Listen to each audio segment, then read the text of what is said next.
All right. Thank you so much, Jimena, for the introduction. Hi, everyone. It's so nice to meet you all. Thanks for joining us today. I'm Marissa Morrison-Stein. I'm the founder of the Neon Tea Party. We are a colorful crafting education, business, and community. Make sure to give us a follow on Instagram at the Neon Tea Party. We have so many colorful craft tutorials, so many tie-dye tutorials, which I'll be sharing some with you today throughout class. And you can find even more at theneonteaparty.com. I want to give a big thank you to Tulip Color Crafts for inviting me on today to help celebrate National Tie-Dye Day, which is on Saturday. And thank you so much to Michaels for hosting this class. It is such a joy to be back here with you guys and get to really, dive into peak tie-dye season with you all today. So a little bit overview about today's workshop. So we're going to be learning how to tie-dye accessories, get you guys ready for summer. So we're going to be learning how to tie-dye 3 accessories, but I'm going to share tips so you can apply what you're going to learn today to other styles of accessories and even clothes and garments. We're just going to, chose a few cute accessories to show you guys. So today, I'm going to be teaching you first how to tie-dye a trendy bucket hat. If you haven't gotten in on the bucket hat trend yet for summer, don't sleep on it. It looks kind of funny on me right now because I have hair clip in, but super cute and stylish. I'm going to show you my favorite tie-dye pattern specifically for bucket hats. And then I'm going to show you how to tie-dye socks. I'm going to show you a couple different methods, but tie-dyeing socks is great, for summer. Throw it on with your sneakers and your jean shorts when you're going outside and running around in the summer. But also Father's Day is just around the corner. These make an awesome gift for Father's Day. And then I'm going to show you guys how to tie-dye hair scrunchies. I'll be showing you my 2 favorite patterns for hair scrunchies. And again, giving you guys tips on how to take what you're learning today for these specific accessories and be able to apply them to all sorts of other items. So if you guys have any questions throughout today's class, you can throw them in the chat. I'll be keeping an eye on the chat, as well as our friends from Tulip Color Crafts. Jackie is keeping an eye as well. She'll be here to help answer any questions that I either can't answer or am not able to get to as quickly. But I'll definitely pause, give you guys little cues to, throw your questions in the chat, and I'll be keeping an eye over there. And then before I head over to my craft cam, which is the overhead cam, I did just want to quickly go over the supply list for today. If you're tie-dyeing in real time, or if you're watching this recording at a later time and want to make sure you have everything you need to follow along. So what you'll need for class today, first you'll need, of course, tulip tie-dye. Grab a tulip tie-dye kit or a refill pack and some bottles. I love the party kit. Oh, here it is. This is actually the how I started to tie-dye myself. How I learned to tie-dye was with this exact kit. I love it. It comes with the dye bucket, or it's like a water bucket. That's what I use it for, and also makes cleanup bottles in here if you have leftover dye.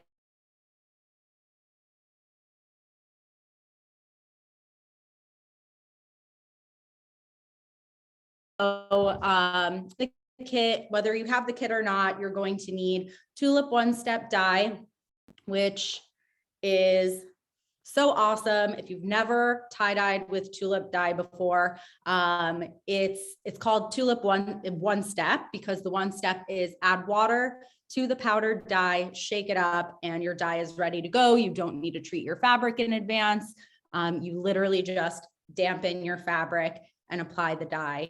And anyway, well, I'm getting ahead of myself, but that's all it is. It's really easy. And the color, as you can see on my shirt here, is super vibrant. So you've got your dye, you need water access to activate your dye and to dampen your items. Okay, things that you can tie dye. I recommend anything that's 100% cotton is a surefire success in the making with tie dye. If your items are 100% cotton, they'll be great. If you have a blend, like the socks that we're using, that I'll be dyeing today, are 80% cotton and 20%, I think, spandex, polyester. There we go. So as long as it's above 50% cotton, you'll be good. The key is natural fibers. So when you're using Tulip One-Step Dye, you need to use a natural fiber in order for the dye to adhere to it. So you want to avoid anything like, you know, spandex or anything like that. The dye won't stick. So other fabrics that work really nicely are silk, wool, linen, rayon works. So as long as it's natural, you're good to go. So other things you're going to need: rubber bands, of course. It wouldn't be tie-dye without rubber bands. You're going to need something to place your items over when you're tie-dyeing. You could either use paper towel or you could use the tie-dye rack, which I'll show you when we're dyeing. That's my favorite little tie-dye hack. And it's also more eco-friendly. You can reuse it. And you're going to want plastic bags or saran wrap to place your dyed items in after. I like to reuse my plastic bags, give them a rinse, and just use them over and over for tie-dye. So I definitely recommend the same.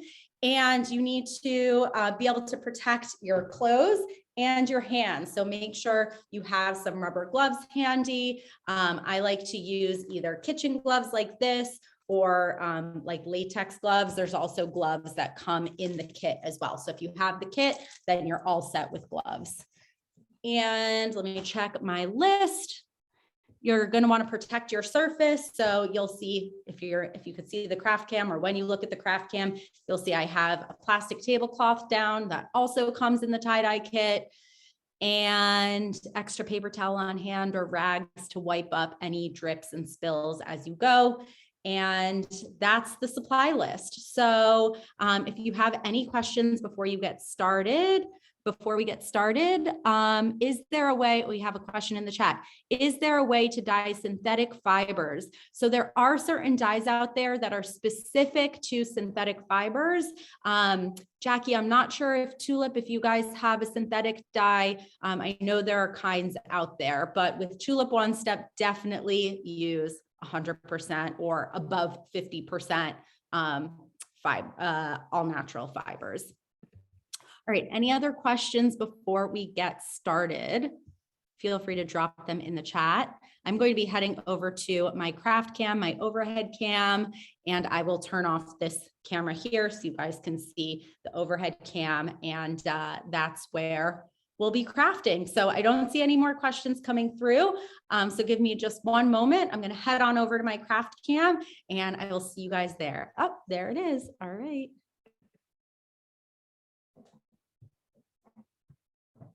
Okay. Can you see my hands and hear me okay? I'm not sure. Is anyone else not hearing anything that I'm saying? Let me know. Jimena, if you have any tips, feel free. I want to make sure everyone can hear me okay before I get to instructions. I hear you just fine, but I will help this person out in the chat. Okay, thank you. Okay, so before we get started, I'm going to just drop a couple links for you guys in the chat that you can check out either during the class or after. I'll share them again at the end as well. But here are two tutorials over on our website, theneonteaparty.com, that basically show you the step-by-step instructions for what we're going to go over today, and even more than I'm able to cover in our class today. So definitely check them out. And let's get started. So I'm going to clear my space and take you guys through tie-dyeing from the very beginning.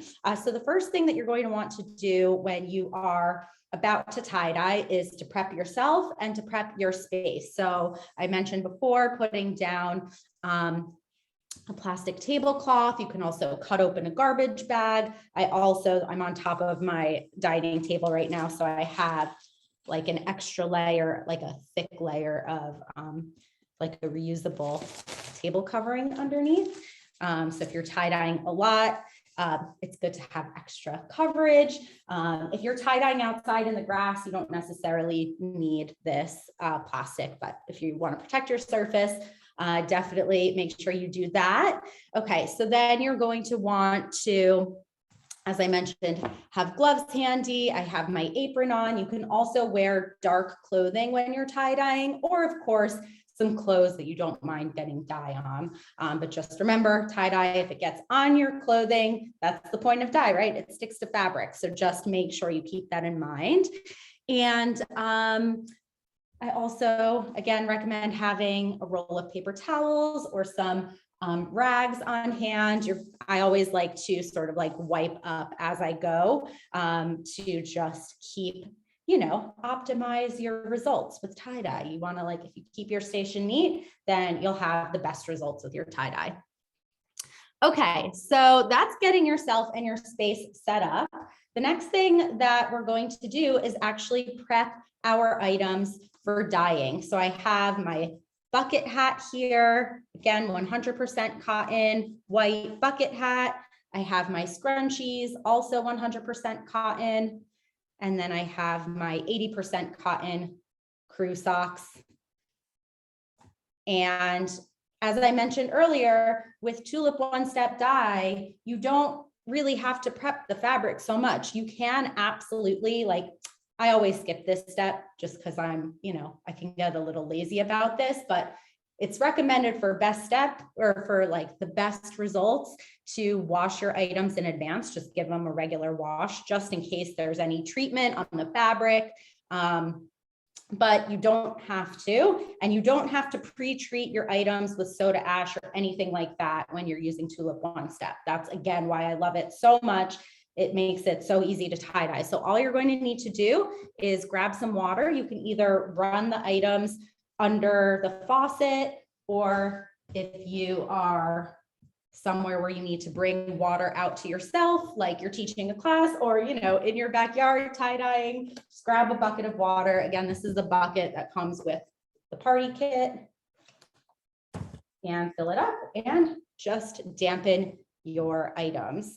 So when you dampen your items, you want to make sure to squish them around, and you don't want them to be sopping wet. You just want to make sure that they get fully hydrated, and then you're going to squeeze out all of the excess water and set your items aside until it's time to tie them up, which is going to be the next step.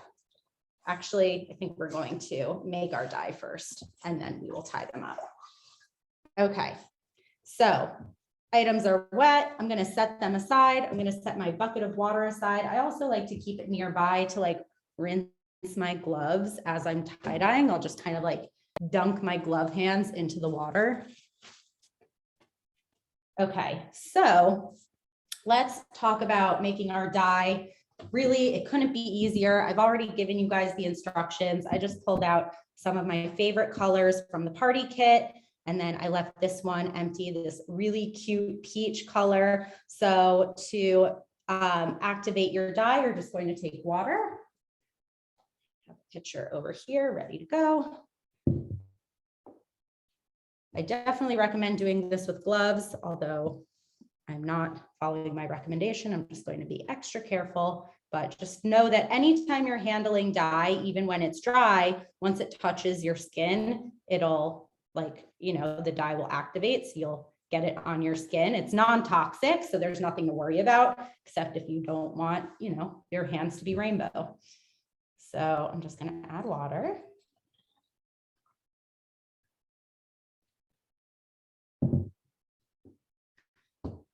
Cap on.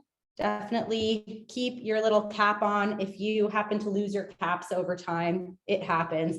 Just take a piece of paper towel or a rag and cover the tip of your dye bottle and give it a shake. And you'll see that the powder is like on the bottom here, just from, you know, sitting in the bottle. So just make sure you give it a really good shake until all of that dye powder dissolves. Okay. You'll see me wiping up all the time. It's like being a chef, you got to keep your station neat. Okay, so that's it. That's how you activate your dye. I have my 6 colors ready to go. I'm going to set them aside. We're going to come back to them. I'm going to show you how to tie dye our first item. Oh, we got a question. How much water should you use for each bottle? So there's actually, great question. There's actually a fill line on most of the bottles. You'll see this like black line at the top. Just fill it up to that and give it a shake. Couple little tips. So whether or not you're using that fill line, just definitely leave yourself a little bit of space so that you have enough room to shake up the liquid. And then also, if you want to play with the like color intensity of your dye, like this is definitely going to be like a really bright turquoise or teal color, and you can honestly even test it. I always take my caps off with paper towel because look what happens. So, but you can test your color out and see, you could see that this is, the dye, it's going to come out a little lighter than this when it dries. You can see that it's like a very intense blue. If you are wanting something lighter, you could either like in advance, dump out some of the dye. Obviously don't waste it. Put it in a little cup or a little baggie for later. If you dump out a portion of the dye, then your dye, when you fill it up with water, will be lighter. Or if you fill up your dye and it's, you test it and you're like, oh, I'd love something lighter than this. If you have an empty bottle or, a cup or something that you can empty out, a portion of the made dye, and then you can add additional water to dilute down the dye. That's also another way to get a lighter color. So Patrick, I know that wasn't exactly your question, but you got an extra couple little tips out of it. I love to play with color intensity with dye colors because it just gives you more flexibility to get the colors you're wanting. And you can see that with some of these bucket hats here, I did that and made pastels, which is it's so much fun and gives you so much more of a range of colors to play with. So, all right, speaking of, that's a great segue. I would love to show you guys how to do this mini bullseye pattern on a bucket hat. And I just love how it comes out. It's so fun. It looks so funny when you bind it up and then it ends up being so awesome. You could do other tie-dye patterns on bucket hats than the one I'm going to show you. So one way, and I'm going to kind of, I love to pack in as much knowledge and information into these workshops as possible. So I'm going to like demo a couple things and then give you full tutorials so you can see different options for your for the different accessories I'm showing you.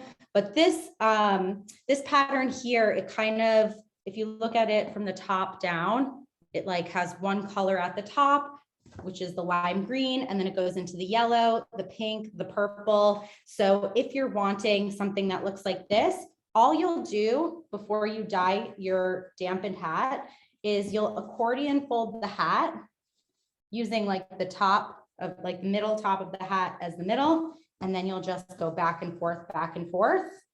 It almost looks like a rocket ship. And then where you see the different color changes in between that, that's where you would put the rubber bands. You take rubber bands and like here, it looks like I put 3 rubber bands, 1, 2, 3, and then you would dye each of these sections.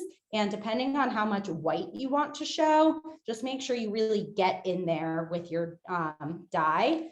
And I always like to give it a little squish to try and like get the dye to permeate all the way through. So that's one pattern. This is a scrunched hat. We're going to be doing scrunch on the scrunchies. I know, super meta, but anytime you want to do a scrunch pattern, which you can apply to, like, this is one of my favorite patterns when I'm tie-dyeing clothes, t-shirts, things like that, or even things like dish towels or bandanas. It's just kind of like that very, it's like, to me, it's the neutral of tie-dyes. That's how I think of it. If you're not wanting something that's like such a crazy pattern, but gives that beautiful tie-dye look, go for scrunch. So all you do when you're scrunching is you always want to lay the item out kind of flat, whatever it is. It's a little harder with a bucket hat because it obviously has a lot of shape. And then just scrunch it up, try and keep as much surface area showing as possible. And then you would take rubber bands and in no particular shape, just however you can use rubber bands to keep that scrunch intact. Normally I wrap around twice, depends on like how tight your rubber bands are. And then you would just place dye like in different parts. You know, I like to start with one color, place that color, you know, here, here, and here, then bring in another color, place it in other different places. And then you end up with a whole rainbow of colors all across. And that's how you would get a scrunch. So those are two like quick little demos of different patterns. But like I said, I'm going to show you guys how to do this really sweet bullseye pattern on the bucket hat here. I'm going to take you through it as swiftly as possible. We have a lot of fun accessories to tie dye after this too. So here we go with the bucket hat. So when to get these little bullseyes here, you are going to basically be creating these little, I don't really have a better word for it than like little nubbins, but that's kind of what I like to think of them as. And you're basically taking sections of fabric and you're going to tie with 2 rubber bands in each section. And I can usually get about 3 sections on the bucket hat. So you're going to want to have your rubber bands handy.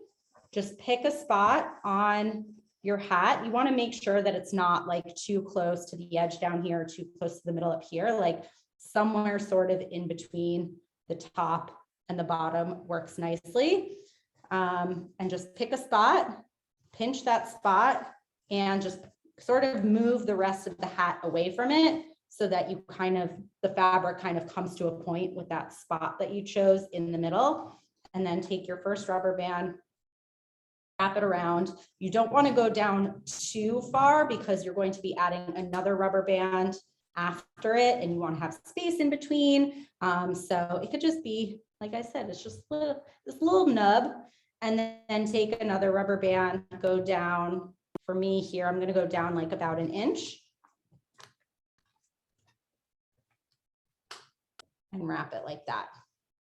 So then this is going to turn into a bullseye. When we get to dyeing in just a moment, you can place 2 different colors in these little areas, one here, and then do different colors on the different bullseyes, unless you want to keep it, you know, you have like a color scheme going or something that always looks really pretty, especially like if you, excuse me, if you want that tie-dye look, but something a little more subtle. A great option is dyeing with just one color and letting the resistance from the rubber bands or whatever you're using to bind your fabric, to using that resistance, like, you know, to have that white contrast or whatever color your fabric is. It just gives a little bit more of a sophisticated look. And if you've ever done shibori dyeing before, which is a traditional Japanese indigo dye that you can do, Tulip has an awesome shibori kit. That style is generally with one color dye, and it looks really beautiful. Okay, so I have my 3 little, almost kind of look like fingers or something, but my 3 little bullseyes tied up on the top of my hat. And then what I like to do, because, you know, there's still all this brim and you want to get some cool tie-dye effect down here too, I like to kind of scrunch the base of the hat, the brim of the hat. And you just want to keep these guys separate because when we go to dye them, you want to just be able to, you know, place the dye directly on it. You can take the rest of the hat and sort of scrunch it up. Remember to keep surface area in mind. You don't want anything to be like too hidden as far as the fabric, because if it's too hidden, then it won't get the dye. It's almost like making a little boat, but you can do it however you like. Maybe I'll do it in 3 sections.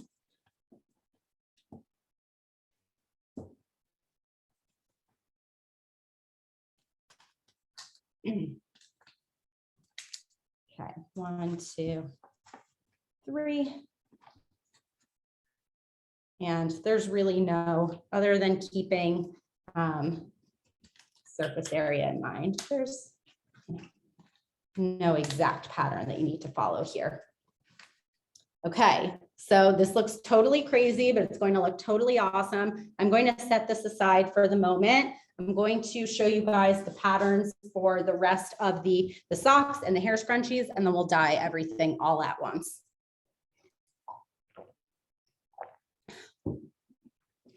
Okay, before we move on, any questions about tie-dyeing bucket hat? I know that poor hat, it looks crazy, but I promise it's going to come out and look so beautiful, just like this. That's part of, I think one of my favorite parts of tie-dye is, I mean, it's the reveal, right? Like it looks so crazy in the moment, and then you reveal and you're like, oh my gosh, look what I made. Okay, so I'm going to show you guys how to tie-dye socks, creating two different patterns with the same method. So before I do that, I just want to show you that you can use the scrunch method on a sock, and it works just awesome too. This is that single color I was just going off on a tangent about, but with the sock, you can literally just scrunch it up like this. Obviously make sure it's damp, add some rubber bands, and, you know, add one color, add multiple colors, and you'll get a really cool scrunch pattern on a sock. And what I'm going to show you guys is the accordion method, and how you can use the accordion method to create either vertical or horizontal stripes. So basically, the thing to keep in mind is that whichever direction you want the stripes to go, you're going to accordion fold in the opposite direction. So if you want vertical stripes like this, you're going to accordion fold horizontally like that. And if you want horizontal stripes like this, you're going to fold like that. Okay, so here we go. So to get our vertical stripes, I'm going back between vertical and horizontal. I have to remind myself which is which, but to get these stripes, you're going to accordion fold. So when you accordion fold, I just did that rather quickly, but you know, you go back and forth, back and forth. What you don't want to do is like fold so that it kind of folds up on it, rolls up on itself like a snail shell. This is not what you want to do, because guess what? You know what's going to get dye? Here, here, and then nothing in there. So when you accordion fold, you're maximizing the fabric, the surface area that's exposed, right? Common theme in tie-dye. Don't know if surface area is like the language that's commonly used with tie-dye, but that's really what's going on.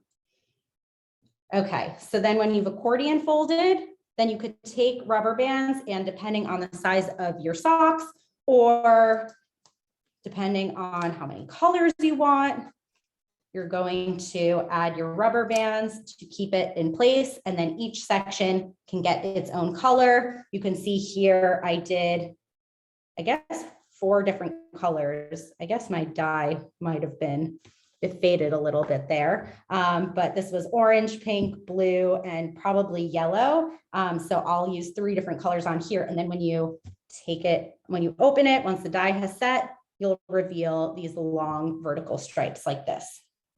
So that's one sock. Let's do the other sock. So to get something that looks like this, you're going to, let me put it here so you can see, you're going to fold it up like this. And actually, you can do way more colors than what you see here, but you can do, this is more honestly to do more of like a true striped sock. And you're going to need a lot of rubber bands for this one. I realized I had given away the sample I wanted to show you guys. So it's not going to come out looking exactly like this, but it's going to come out looking Imagine like rainbow striped socks. Like how fun is that? And again, socks, I always just think about, I don't know what it is, but Father's Day, socks, you can't go wrong.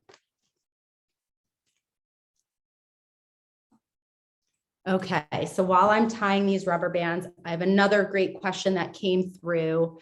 A couple of great questions. So Patrick, you are full of awesome questions today. Patrick asks, what advice do you have for tie dyeing in a bucket of dye? So you can absolutely like dump, if you want to dye like with the dye in a bucket, you can dump the powder from the tie-dye bottles from Tulip into a bucket and just add water. And that's also a great way if you want to make like a dye bath and have the color be a little more, like a little less saturated, because you can add a lot more water to it. But essentially what you want to do is like, that's a great method when you want to do a single color of dye. Or the other thing is you need to keep in mind, like, how do I explain it? Like, let's say you wanted to dye this in buckets of dye, like you could either set up 2 buckets of dye like next to each other and then kind of like plop this in and color would saturate up from one bucket on one side and another on the other side. If you wanted to like layer it, you would want to make sure that, like, let's say you wanted this to be yellow here and then work all the way down to a darker color. You want to make sure that as you layer on the colors, that like the colors can overlap and turn either into another color or sort of blend into the other color and not be contrasting colors. I honestly don't usually tie dye with buckets unless I'm doing like a batch of like shibori or doing natural dye, like a single color at a time. So I don't have the greatest tips on like doing multiple colors, but I hope that is a little bit of helpful advice. And then, yes, so you fold them in the reverse of the way you want the stripes to go. Yes, Patrick, that's absolutely what I'm doing. So if you want vertical stripes, you fold horizontally. And if you want horizontal stripes, you fold vertically and then add your rubber bands like so. Okay, so now we have 2 socks ready to go. This is going to be the vertical stripes. This is going to be the horizontal stripes. I'm going to set this with my bucket hat that I have over there. So we'll get to dyeing that in just a moment. Before we do, I'm going to show you guys 2 ways to tie-dye hair scrunchies. So I have my cute little scrunchies here. They're nice and damp. Let me show you the 2 patterns. These are my 2 go-to patterns when I'm tie-dyeing hair scrunchies. One is color block, which is going to be quite similar to like these socks, for example. And then again, the scrunch. You can tell I love scrunch. Also, like I said, scrunchies that are scrunched are very meta. Love it. Getting some more rubber bands. All right. So to do the color blocked hair scrunchie, it's super simple. And this is a great method for tie-dyeing anything that's like kind of small when you're not sure what to do with it. You can just, you know, start at the end, sort of like take the scrunchie and kind of stretch it so that it's, you know, more long like this, and start at the top, kind of like we did with the sock here, actually, probably more like this, right? And you just take a rubber band, tie it around the top, and then add more rubber bands periodically going all the way down. And each space in between the rubber bands is going to be your space for color, your canvas, if you will. Okay, so I have 2 rubber bands. I think there's room for 1 more down here. And again, this is going to be your color block hair scrunchie. And I like to use this too. I was tie-dyeing a lot of fabric masks in the, you know, early days of the pandemic, things like that. This method works really, really nicely. So that will result in something like this. You can see, actually, you turn it this way, that you would get, if I did pink, blue, purple, pink, blue, purple, pink, you would get this exact hair scrunchie. So you can see that the result comes out. It's so cute when you tie it in your hair, it wraps around and you get, you know, it looks super cute, classic tie-dye. And then if you want to scrunch, all you'll do, take your scrunchie, you're going to scrunch your scrunchie. That's what they're for, right? They scrunch up nicely, take a couple rubber bands. And honestly, you could probably just get away with one rubber band, maybe two. And I just kind of like zigzag it across. And again, you just want to keep that surface area in mind. Try not to let your scrunchie turn into a ball like this, because anything that's not exposed is not going to get dye. So just whatever you do, the main tip is to keep the surface area in mind. One. Okay, voila. Doesn't really look like much, but the key is going to be the color placement, which we'll get to now, because now we have our bucket hat with our little nubs sticking out, which is going to be so fun to tie dye. We have our socks, the one that's going to have the horizontal stripes and one with vertical stripes.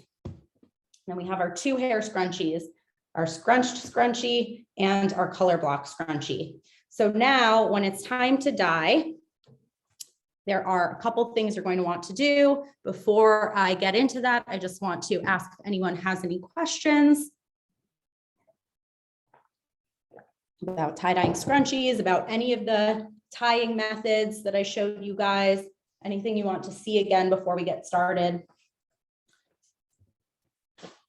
So before you, bust out your dye and start squirting dye everywhere, a couple things I always love to give as many tips to keep your tie-dye experience neat. I want you guys to have an awesome experience with tie-dye. And when you know ways to keep it as neat as possible, then you feel very encouraged to keep on tie-dyeing, and it's really not hard. So you could do one of two things, or place your items on one of two things. I mentioned briefly before a tie-dye rack. These are my absolute favorite tie-dye item, is having a tie-dye rack. It's basically a cookie rack, like a cookie, what are these called? Like a cooling rack, that's the word I'm looking for, and has these little feet, and it goes on top of this metal tray. What's the word I'm looking for? Anyway, you know what I mean. And it has it's about 1 inch deep. So the key is that it needs to be a little bit deep so that it can catch the dye that is dripping through. And you place your cooling rack on top of your metal tray. And then you're able to dye right on top of it, and it catches all that dye, and it's awesome. If you don't have this, because unless you're tie dyeing all the time, I don't expect you to have it. Also, if you have this in your kitchen and you want to use it for cooking afterwards, I don't recommend that. Do not mix tie dye and food. If you use it for tie dye, then you should keep it with your tie dye supplies and use it for tie dye. I would not use it for cookies after that. But anyway, if you don't have a tie-dye rack, like I said, which I don't expect you to, you can also lay out a couple layers of paper towel, and that will catch the excess dye as you're dyeing, which you want, especially if you're tie-dyeing on top of like a plastic tablecloth, because you'll see it traps moisture, so you're going to get pooling. Tend to get a little technical and a little excited when it comes to tie-dye. But hopefully all those tips are helpful. So I have Elfig said cookie tray and cooling rack. Yes, thank you. You can tell I spend more time crafting than baking. Okay, so I have all my items here on my tie-dye rack, and gloves. Before you touch your dye, put your gloves on unless you want rainbow hands. And I like to use these kitchen gloves because they're reusable. They rinse really easily. You can use the ones that come in the Tulip kits. I think almost all of the kits come with gloves. Or if you have latex gloves, those are honestly my favorite. They're less environmentally friendly, but they give you the most ease with your hands.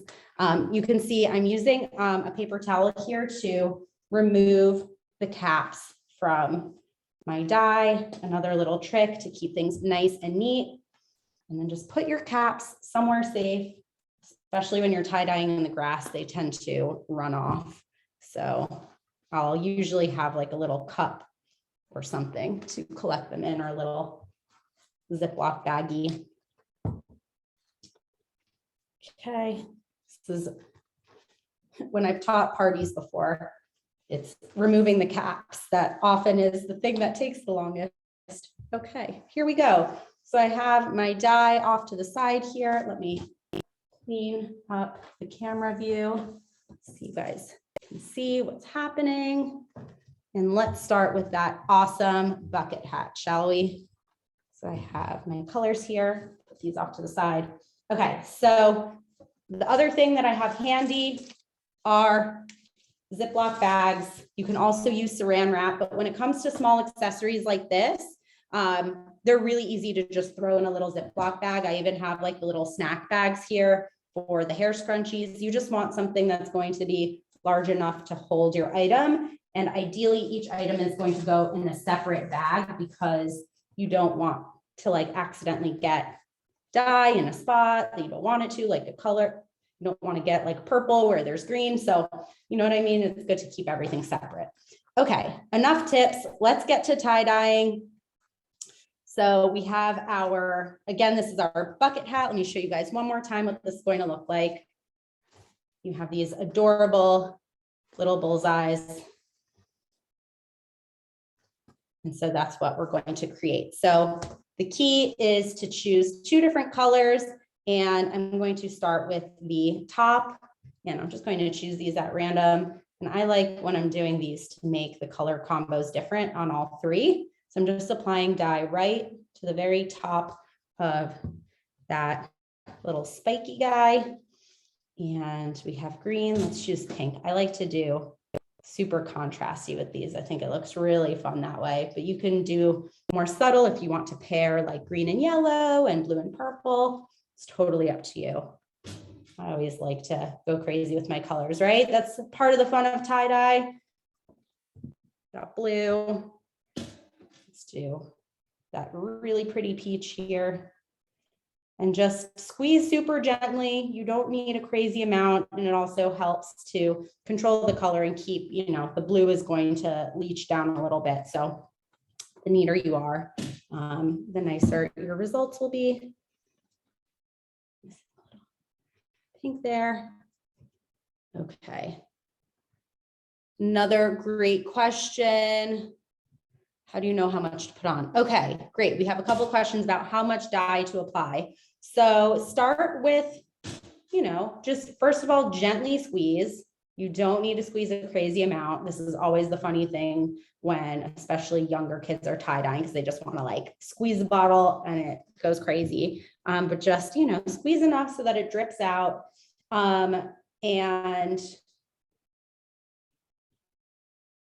And Patrick's question was, is the more dye you put on, the darker it is? So yes and no. Basically, the dye color is more based on the ratio of water to dye particles. So like, yes, if you put like a lot of dye, like that'll mostly just ensure you'll get the full color intensity, but only slightly. Really, the way to get the darkest color is to use less water, because the dye particles, and I learned this the hard way when I did a dye bath of shibori dyeing and did like 2 batches, and the first batch that I dyed came out so much darker than the second one, even though it was the same dye. Like, you have to just think about like the amount of particles that are floating around in there are going to attach to the fabric, and when you remove particles, then there's less dye, there's less like pigment in the liquid. Anyway, I hope that helps. Again, I'm getting a little technical, but okay. So we have the 3 spikes. Each one is 2 different colors. This is going to come out so cute. And let me give you a quick tutorial on the scrunch. And I'm actually going to take my little scrunched scrunchie. I'm going to put it next to it. And I'm going to do these 2 guys kind of at the same time. So when you scrunch, my favorite way to do it is take one color at a time. Here I'm doing the orange or peach, I guess it's going to be, and squeeze the color in a few different places. Now I have the purple.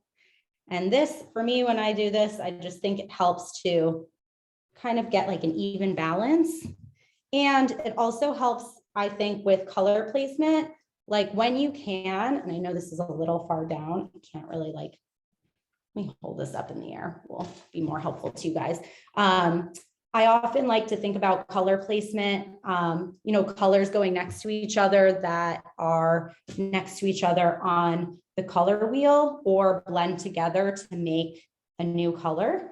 Like complementary colors are sometimes, which is ironic because these are all complementary, but when you're doing scrunch like this, where there's, there's not really as much separation with the rubber bands, trying to avoid complementary colors next to each other helps just ensure that your colors, stay as bright as possible. And I'm not totally practicing what I preach here because, it's not a hard rule, but it is something to keep in mind. Okay, so let's put some color in here. It looks like we could use a little bit of yellow, maybe a little blue. So I hope you guys are getting the gist of just kind of picking a color, putting it in a few different spots. You can leave some of it white as well, just to add to that contrast potential. So this is actually looking pretty awesome to me. I'm going to go ahead, I'm going to pop this into my plastic bag here. And then I'm going to just speed things along. We're getting towards the end of class and we still have a few items to dye. I will get to, when we're done putting the dye on all the items, I will give you guys tips on how long to leave this and all that stuff, but I'm going to finish tie dyeing everything and then we'll get into how long to leave this and all that good stuff. So, all right, we have a little scrunchie here. I'm just going to add a little bit more color. Hold this up so you can see it. It's going to be so sweet. Can't help but do some of my favorite colors. Fuchsia, Tulips Fuchsia is one of my favorite tie-dye colors. You want to make sure, check the back as well. I got a little bit of blue there. Maybe I'll cover it with pink. Maybe cover it with purple. There you go. Little hacks for if your colors get a little cross-contaminated, which can happen. All right, put it in my plastic bag. So we have the scrunchie is in there. Then we have color block scrunchies. So if you remember, we kind of pulled this out to be long and then added rubber bands 1, 2, 3 to make 4 different sections. And so I'm going to, let me take a little paper towel, wipe this up. Another benefit of the tie-dye rack, you can just kind of wipe down as you go. All right, so each one of these sections can get its own color.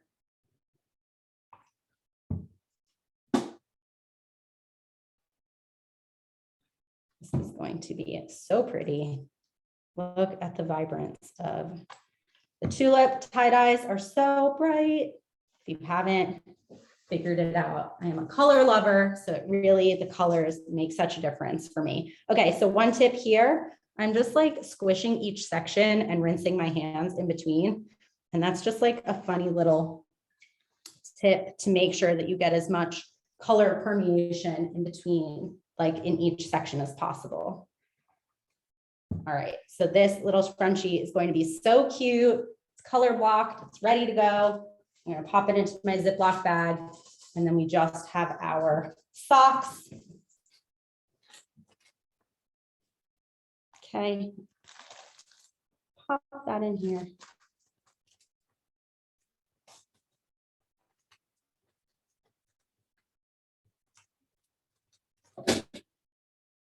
So cute. And then our socks, I think this guy has to be rainbow. So let's start with, I'll start at the top. We got pink. orange. Again, just like the scrunchie I was doing, you just want to add your dye in between the rubber bands, each color. And then once all the dye is on, I'm going to flip them over, do the other side, and give each section a little squish. And when you do have these like accordion folded patterns, you want to try to get in the folds a little bit, unless you're wanting a lot of white space to show. You are going to want to give them a little squish.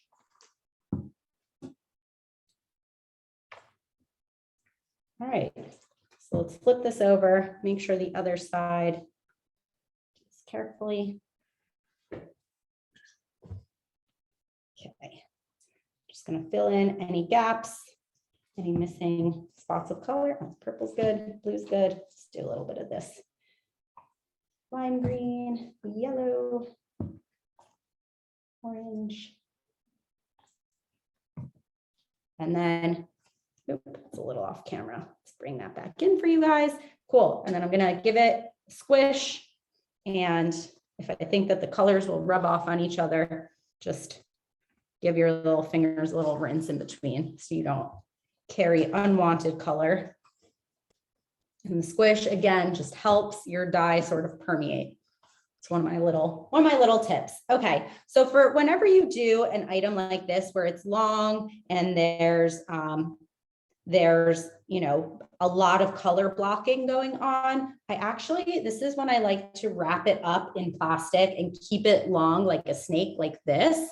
I don't have my plastic wrap right on hand, but if you can imagine sort of wrapping this up in some saran or in you know, a plastic shopping bag, if you can avoid folding this over on itself, you're going to you know, give yourself the best chance of these colors staying really separated. So I'm actually just going to place this off to the side on my other tie-dye rack. And then our last item to close us out on this lesson before I explain what to do with your items. This is our vertical stripe. So again, this is going to come out looking something like this. So just like the last couple of patterns, you're just going to choose 3 different colors. Each section will be its own color.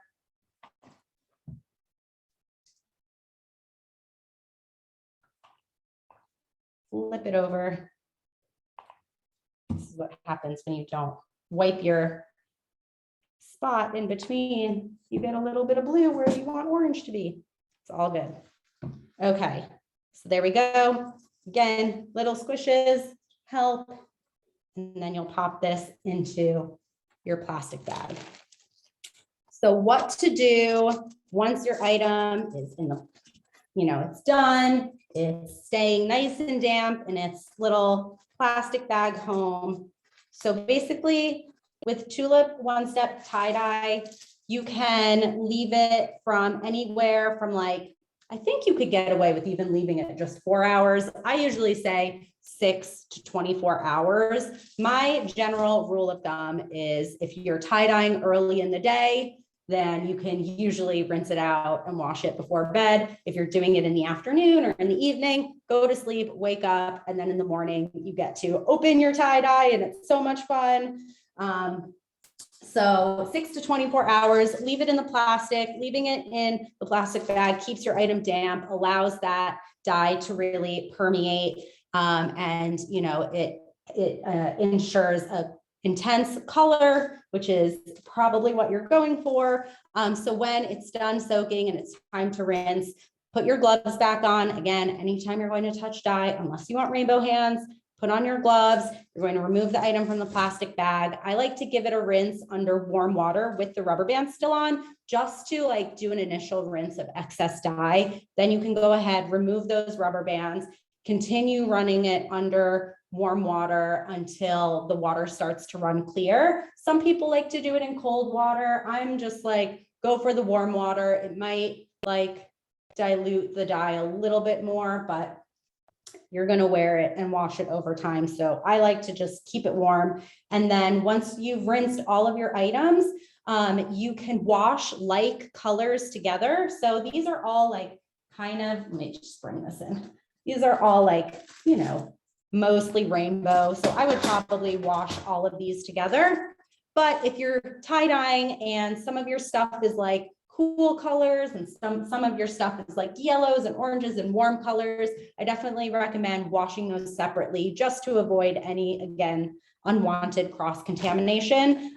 So I just put everything in the washing machine on warm, a little bit of detergent, and then put it in the dryer. You can like hand wash it and let it air dry. That helps with color intensity, but then you just always want to do that to maintain that intensity. I'm very casual about tie-dye, so I say just wash it, and then you can always wash it with your dark colors to avoid any unwanted dye transfer again. So any questions about, I kind of went through that pretty quickly. Does anyone have any questions about how to rinse, wash, dry, care for your tie-dye when it's done?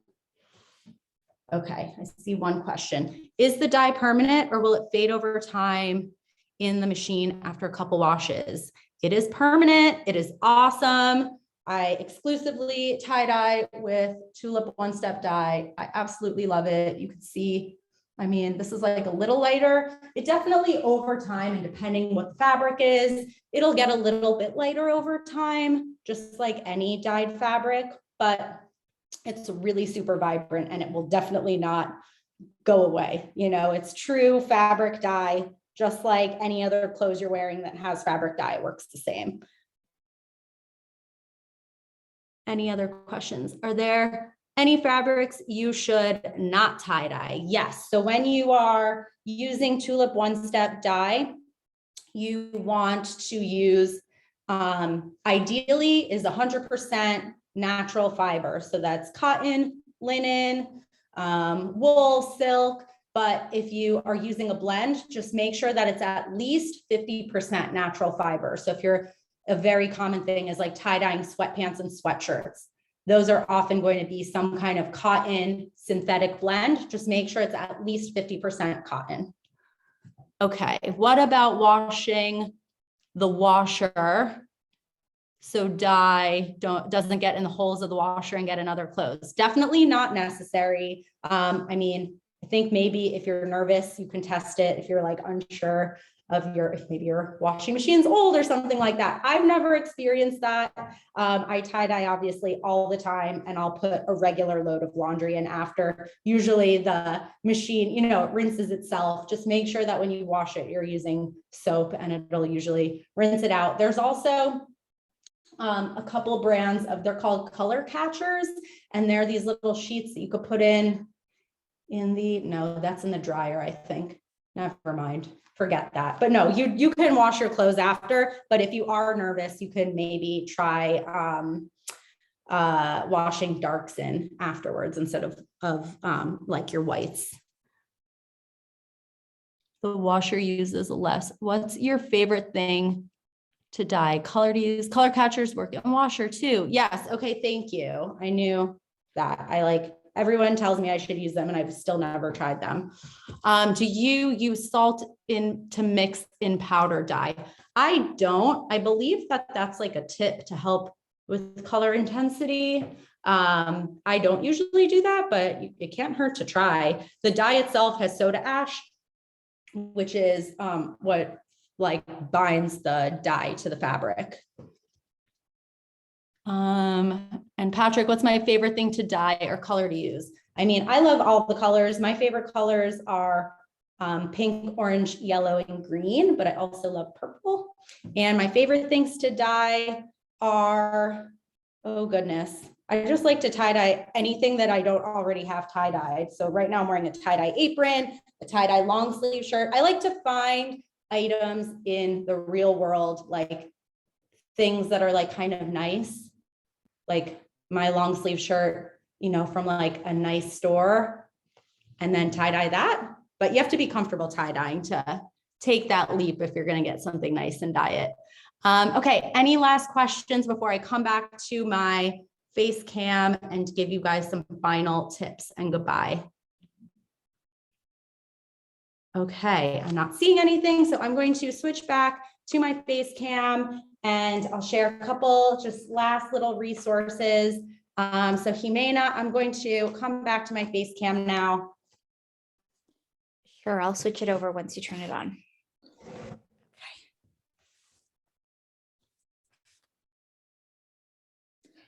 I have a message that came in privately.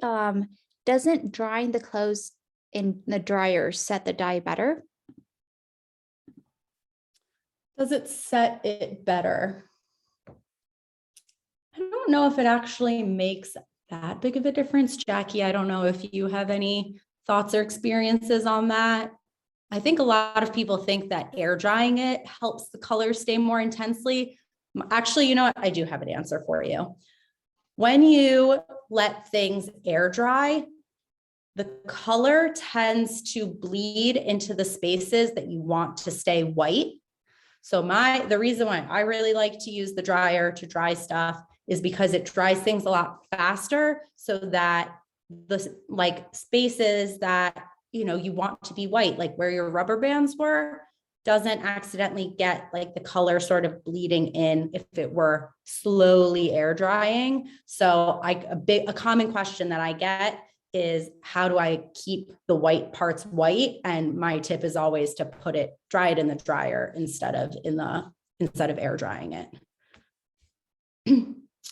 So the heat sets the color. Again, I'm not totally sure about the heat and the color. I think it probably is the same, but again, I don't know if Jackie, you are familiar at all with the difference. But yeah, I'm pro dryer, so you get that patterning that you're wanting. Were there any other questions? Thank you guys. So I'm going to share before you jump off. I'm just going to share with you guys, if you're tie dyeing, whether you're tie dyeing small items or large items of any size, make sure to tag everyone, tag Michael's, I think it's Michael's stores. He may not, please correct me, tag at Tulip Color Crafts and tag me at the Neon Tea Party. And I also am popping in a few helpful links. Go ahead, open those links up, save them. These are the instructions from today. There's, I think, 3 different patterns for bucket hats, all different patterns for small accessories, including the socks and the hair scrunchies. And then there's also, I put a link in there for how to care for your tie-dye, how to rinse it, wash it, all that stuff. All of our tutorials are specifically using Tulip One-Step Dye. So they will be exactly what you guys learned today. And I hope to get to craft with you all again. This was super, super fun. Oh, Jackie dropped a great tip about the heat thing in the chat. Heat can help speed up the drying process. You could check out our 2-minute tie-dye kit for that. Oh yeah, that thing's so cool. You put it in the microwave. Oh, thank you, Jimena, for sharing. Again, Michael's classes, Make It With Michael's, hashtags, Tulip Color Crafts, and at the Neon Tea Party. There's the 2-minute tie-dye kit, and then where you guys can view the class. Okay, I think that's it. I'm going to do my little, we have at the Neon Tea Party, we have a little sign off that we like to do. So whether you're jumping off this instant or hanging on another second while we wrap up the class, I'm just going to send you guys some peace, some love, and some neon. Thank you so much for crafting with me today. And thank you again to Tulip Color Crafts, I Love to Create, and Michael's for inviting me to celebrate Happy National Tie-Dye Day, everyone, Saturday. I hope everyone tie-dyes this weekend. Oh, and yes, here's my long sleeve shirt. Thanks, everyone.